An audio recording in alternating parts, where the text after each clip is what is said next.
Magandang umaga po sa inyong lahat. Ako nga pala si Pastor Jeff.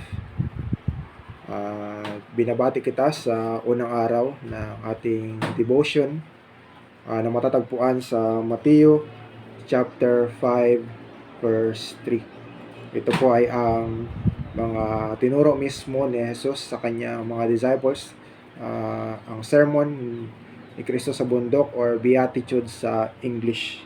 Basahin po natin. Mateo chapter 5 verse 3. Pinagpala ang mga taong walang inaasahan kundi ang Diyos, sapagkat kabilang sila sa kaharian ng langit. Ulitin po natin.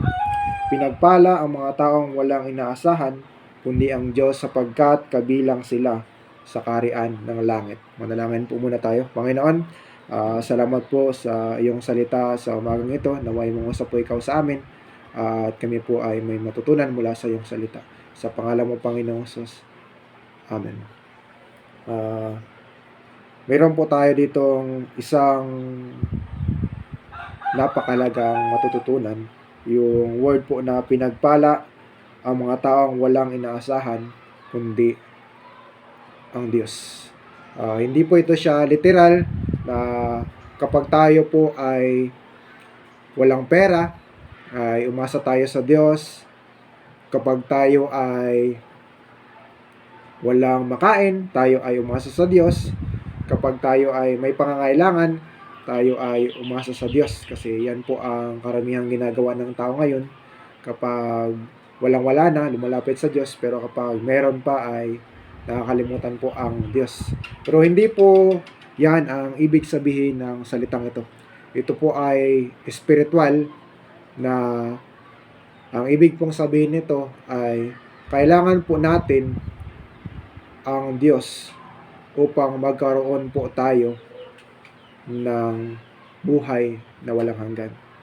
Kailangan po natin ang Diyos upang tayo po ay makapamuhay ng matuwid at malinis dito sa mundong ito. Ito po ay tumatawag ng